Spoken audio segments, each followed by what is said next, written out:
Come and see, friends. Let us enter into the Holy Zohar. I want to read you guys something.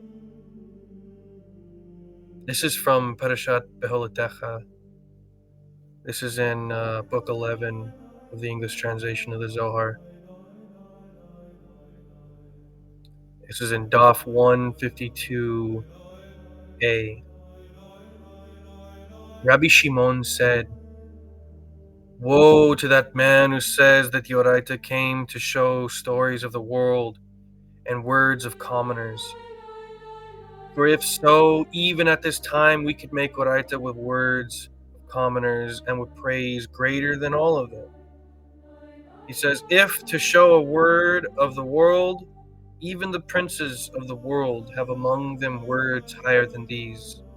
He says, if so, let us go after them and make from them Oraita in this manner. He says, rather, all the words of the Oraita are supernal words and supernal secrets.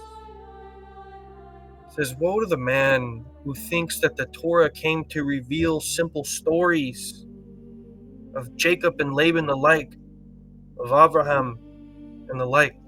If you think the Torah came to tell us about our ancestors, woe to you. He says, for if so, even at this time we could make Oraita with words of commoners, with praise greater than all. We could make a better story about our ancestors today. He says, if to show a word of the world, even the princes of the world have among them words that are higher. If you think the Torah came as a historical document, then the princes of the world have better historical documents.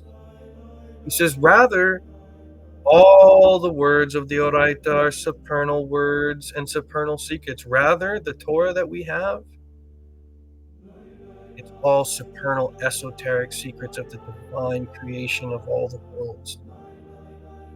He says, come and see. The supernal world and the lower world are weighed in one balance. Israel below, the supernal angels above. Of the supernal angels it is written, who makes his angels spirits?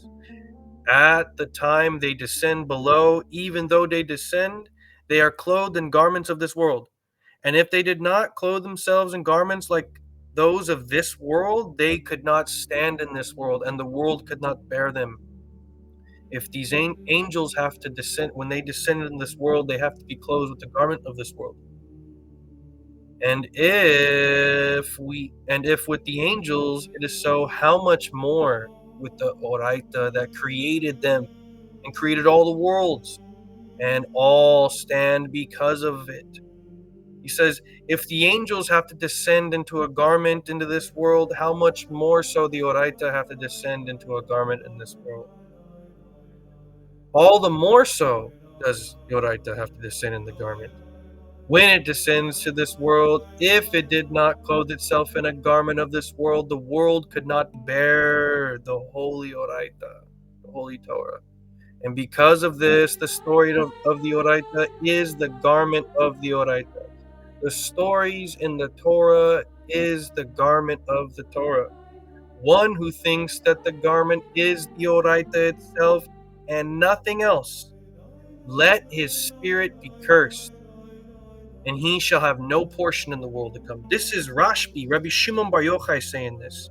He's saying, if you think for a second that the garment of the Oraita is the Oraita and nothing else, you're cursed. Rabbi Shimon Bar Yochai placed a curse on you.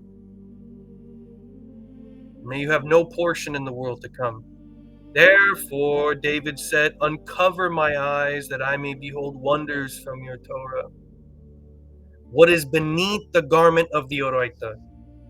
If you think for a second that the stories of the Oraita is it and there's nothing else, you're cursed. And King David, of blessed memory, revealed where the true souls of Israel are looking for. He's saying to uncover his eyes that he may behold wonders, eternal secrets from your Torah. What is beneath the garment of the Oraita? He further says, "Come and see, Tachazeh. There is a garment that is seen by all, and all those fools, when they see a man clothed in a garment that appears beautiful to them, they do not look further. They think that this garment is the body, and they think that the body is the soul." Wow. In this manner is the Oraita. They do the same to the Oraita. It has a body, and these are the commandments of the Oraita, which are called the bodies of the Torah. This body is clothed in garments, which are the stories of this world. So the Torah has a body and a garment. The bodies are the mitzvot, and the garment to the mitzvot is the stories within the Torah, which encapsulate those mitzvot. He said, the fools of the world look only at this garment, which is the story of the Oraita, and they do not, and they know no more, and they do not look at what is beneath that garment. He further states, those who know more, they do not look at the garment, but at the body that is beneath that garment. They only look at the mitzvot. Those who know a little bit more, they don't look at nearly the stories, they look at the mitzvot, tell them what to do. Okay? But they don't look at what further. So he says, those who know more, they do not look at the garment, but at the body that is beneath the garment. They only look at the mitzvot. Okay. The wise, the servants of the supernal king, those who stood at Mount Sinai, they look only at the soul, which is the essence of all the Oraita itself. They only look at the supernal secrets within the Torah, as it contains supernal secrets from the primordial divine worlds, from the very beginning of creation. The Holy Torah has within it, and this is what those who are the servants of the supernal king look at. And in the world to come, they will look into the soul of the Oraita. So the wise look into the soul now, and in the world to come, they're going to look into the soul of the Oraita. What does this mean? This means now the wise, they look into the soul, they look into the Torah of Berea, the Torah of the mother. But in the world to come, they're going to look into the soul of the Oraita, meaning the Torah of Atzilut.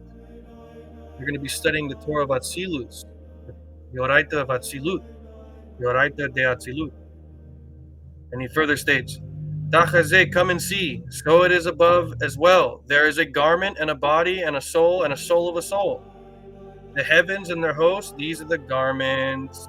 And Knesset Israel, this is the body that receives that soul, which is Tiferet Israel. Tiferet Israel meaning the center column. And because of this, it is the body of the soul. It is the body for the soul. The soul that we spoke of, this is Tiferet Israel, which is the Oraita itself.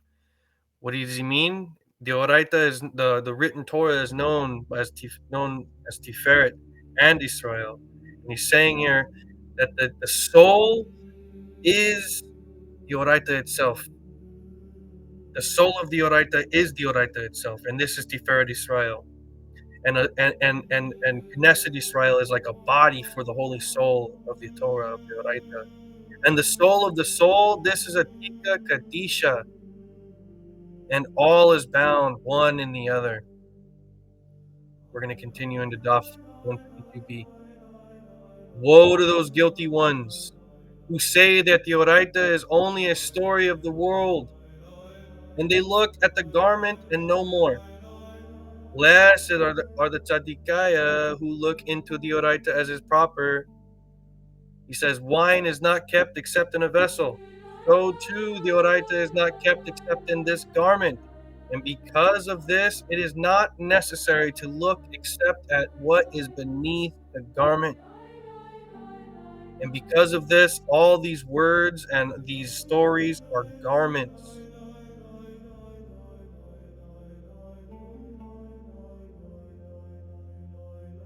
Friends, this is a very divine passage in the Holy Zohar, and it makes me very emotional to read it, because within it is the soul of the Holy Torah calling out like wisdom at the gates.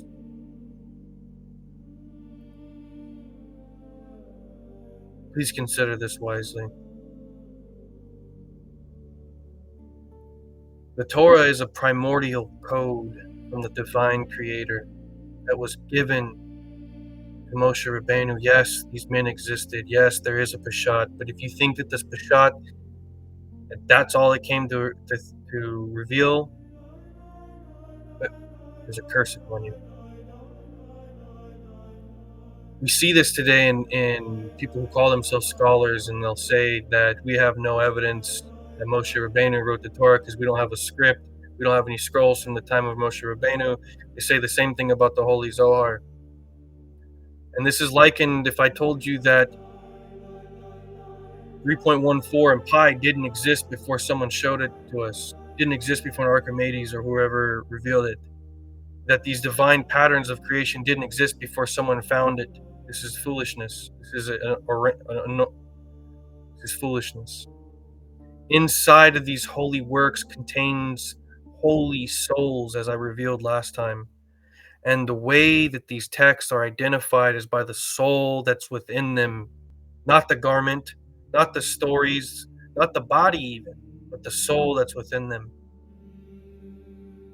And so Moshe Rabbeinu brought down the holy written Torah. Rabbi Shimon Bar Yochai brought down the holy Zohar.